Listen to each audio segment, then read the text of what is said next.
Donc, bonjour les communautés FEA. Aujourd'hui, je suis avec Gaspard Vier, notre ambassadeur. Donc, Gaspard, qui avons-nous comme invité aujourd'hui? Professeur au département des affaires internationales en innovation sociale, titulaire d'un PhD à l'Université de McGill, membre du groupe Crisis, Centre interuniversitaire sur l'innovation sociale, cofondatrice du membre et membre d'IDEOS et membre de Mosaïque. Nous avons aujourd'hui la chance d'avoir Marley Possebon avec nous, une femme souriante, inspirante. Donc, pour commencer, Marley, je te poserai comme question de nous parler un peu de ton parcours professionnel et des réussites que tu as accomplies.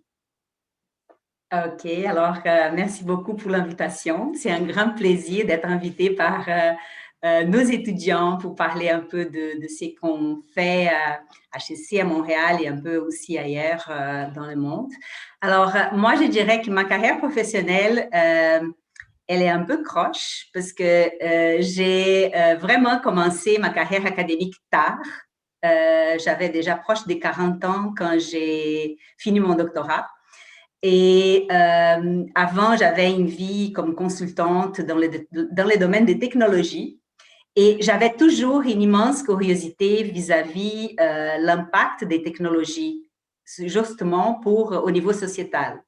Alors, à HEC Montréal, j'ai rapidement, ma carrière à HEC Montréal a évolué pour sortir un peu seulement de technologie, pour aller travailler avec ce que j'appelle aujourd'hui le développement international d'une perspective plus ample, particulièrement en essayant de mettre de l'avant des nouvelles visions de développement, des nouvelles visions d'innovation sociale et en essayant d'ancrer ça dans la pédagogie. Et là, j'ai fait alors le petit parenthèse. Je crois que pour changer le monde, on n'a pas besoin des gros talents ni d'être le meilleur. On a besoin tout simplement d'être des bons citoyens et être conscient des conséquences de nos décisions, de nos actes en termes autant dans le terrain social que dans le terrain environnemental. Alors, je ne parle pas que c'est un gros succès. Je trouve que c'est tout simplement une approche qui amène à des résultats concrets chez la vie des étudiants et ce qu'ils vont faire dans le futur.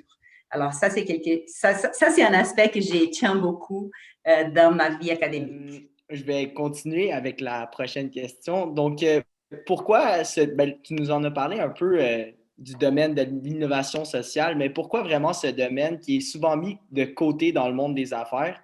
Souvent, on ne pense pas vraiment à toutes ces inégalités-là que les gens vivent jour après jour. Comment ça peut être aussi appliqué dans le monde des affaires?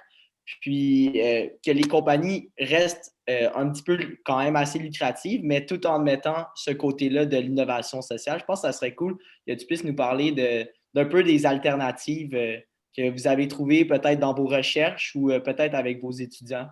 Donc, c'est une question super intéressante parce que d'une part, c'est vrai que l'innovation sociale n'occupe pas encore la place qu'elle devait occuper dans le monde des affaires. Cependant, je crois qu'il y a un intérêt croissant aujourd'hui dans ces thèmes. Si on regarde autant au niveau individuel, organisationnel ou même gouvernemental, on commence finalement à parler un peu plus d'innovation sociale. Et qui parle d'innovation sociale va parler aussi, comme on mentionnait avant, des inégalités, d'une pauvreté qui ne cesse d'augmenter partout au monde. Les inégalités ne cessent pas d'augmenter un peu partout au monde. Et alors, je crois qu'elles commencent à prendre une place.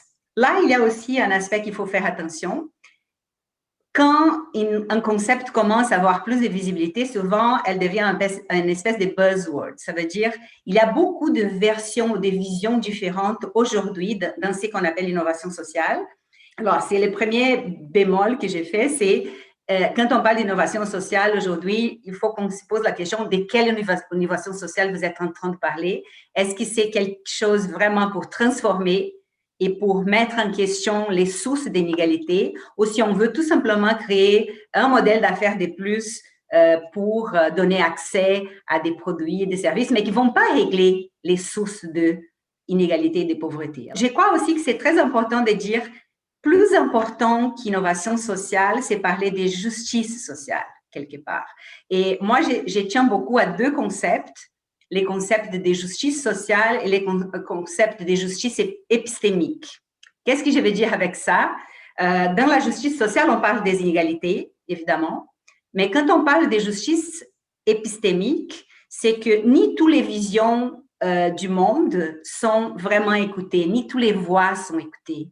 Ça veut dire, moi qui je viens du Sud, ça m'a toujours choqué la façon comment les pensées et les visions du Sud étaient traitées par les Nord. Ça veut dire toujours cette espèce de vision de supériorité de la vision occidentale vis-à-vis des visions du Sud. Toujours cette image que les pays du Sud sont incapables de s'organiser, qu'il y a beaucoup de corruption. Ça veut dire qu'il manque de vision critique vis-à-vis les vraies sources d'inégalités au niveau mondial. Il manque de souplesse, de sagesse pour être capable de voir qu'il y a d'autres façons de voir le monde qui sont aussi valables et qui sont, des fois, vont nous amener à un monde peut-être moins, plus durable et plus juste que ce que nous avons aujourd'hui.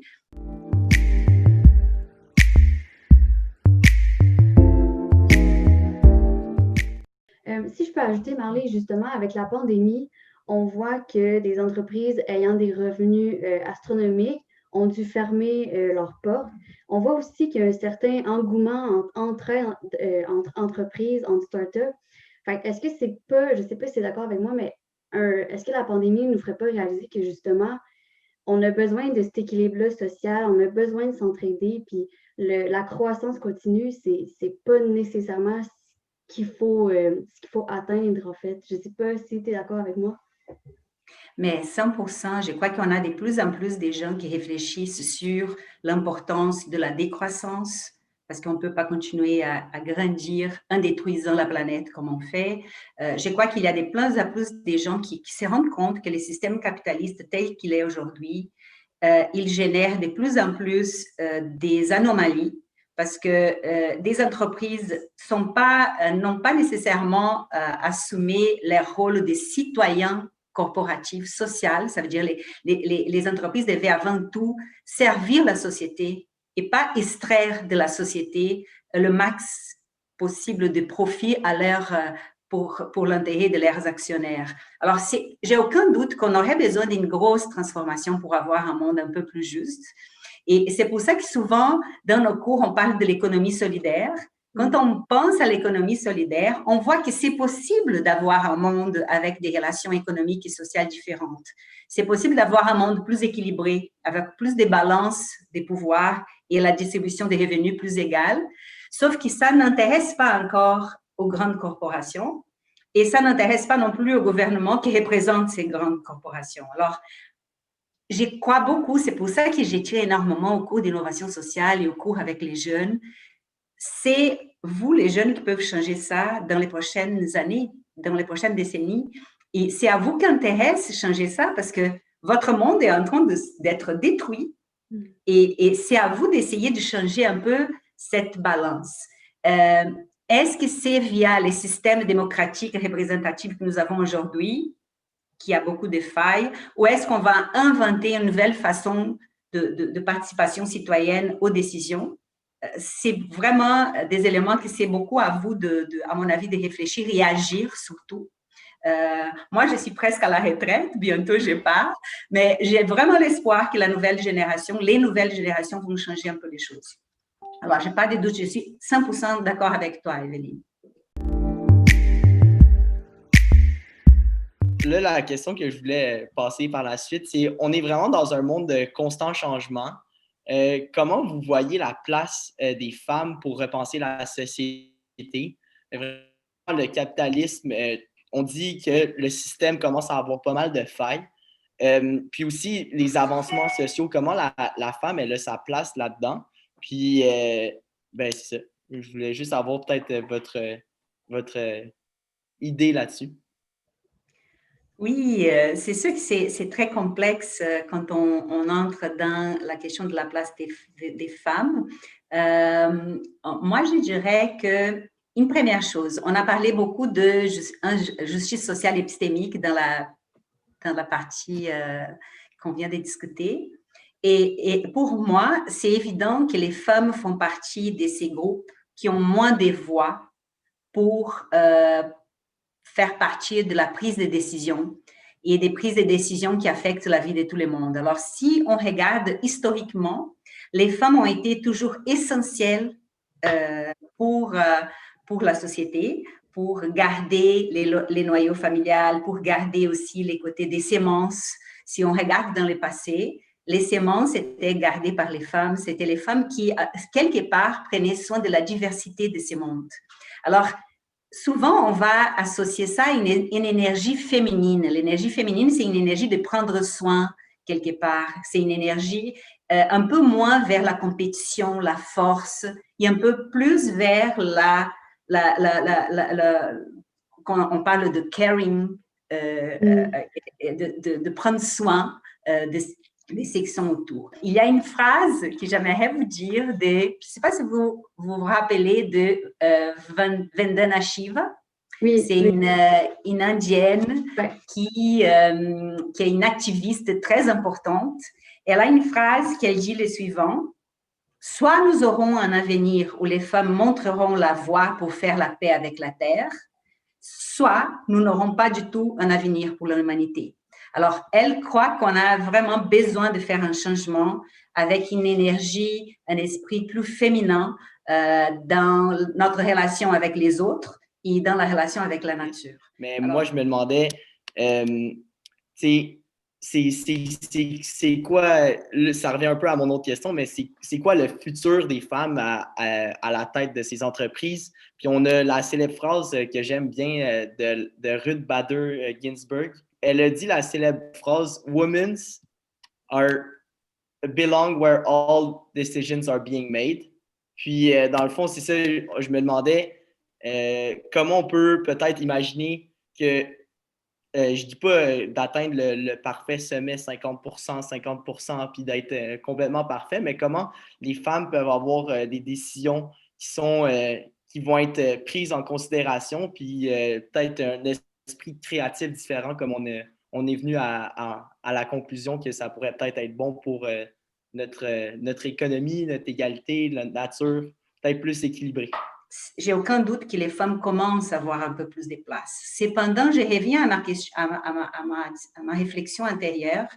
Si les femmes prennent plus de place en agissant avec la même logique que les hommes ont utilisée jusqu'à aujourd'hui pour prendre des décisions, rien ne va changer.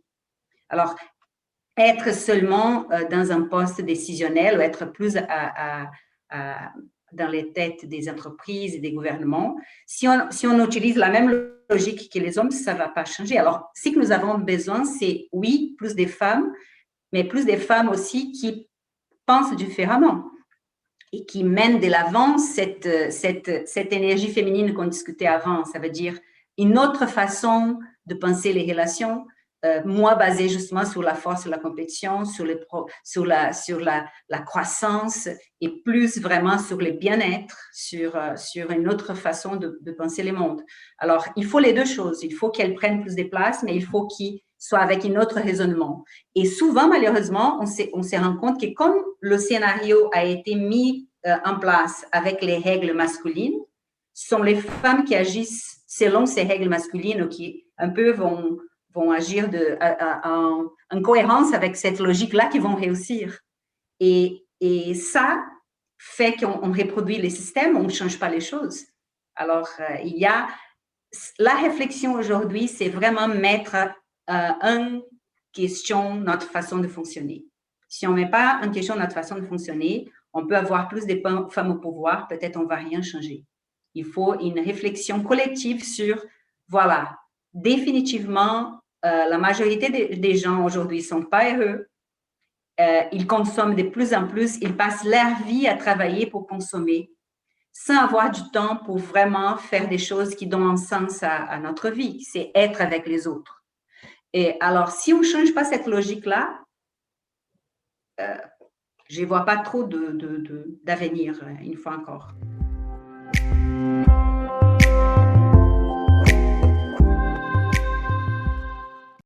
Marley, quel conseil tu donnerais à un étudiant qui souhaiterait s'en aller vers la branche de l'innovation sociale? À quoi il doit s'attendre? Je crois qu'il doit s'attendre justement à une logique différente où tous les mondes de l'économie sociale, de l'économie solidaire, de le monde de l'innovation sociale, c'est de personnes qui sont moins intéressées à ses acquis individuels, à son gros salaire, à sa grosse voiture et à sa maison trendy qu'elle aura. Et c'est des gens qui sont plus alors conscients justement qu'il faut consommer moins, qu'on peut gagner moins d'argent, mais faire une différence vis-à-vis les autres, vis-à-vis la société, vis-à-vis la nature. Sur ces beaux mots, vraiment, si je peux parler en ton nom, Gaspard, on a vraiment été changé par ton enseignement avec Joey aussi. C'est vraiment un cours qui nous amène à penser plus loin. Moi, ça m'a vraiment fait poser des questions. OK, est-ce que je le fais? Est-ce que je le fais pour les bonnes raisons? Est-ce que ça m'a vraiment ouvert les yeux? Puis je pense que tous les étudiants devraient prendre ce cours-là parce que c'est pas comme les cours de HEC, droit rigide qu'on voit. Et Marie, moi et Gaspard, on s'en parle souvent. On te remercie énormément d'enseigner ce cours-là. Puis merci d'avoir accepté notre invitation aujourd'hui. Donc, un gros merci à toi, Marley et Gaspard aussi. Ouais, merci beaucoup. Pour vrai, on est choyé d'avoir eu ce cours pour vrai. Je pense que tout le monde tout le monde dans le cours peut le dire. Là. C'est vraiment un cours qui nous fait penser différemment, qui est pas basé nécessairement sur les valeurs comme plus traditionnelles du HEC. Donc, ça nous fait permettre d'ouvrir nos oreilles puis d'ouvrir nos yeux. Peut-être aussi d'ouvrir nos égards de pensée. Oui, nos horizons. Je suis très contente de vous entendre. Merci beaucoup pour m'avoir invité aujourd'hui. Ça fait vraiment plaisir. Merci à vous.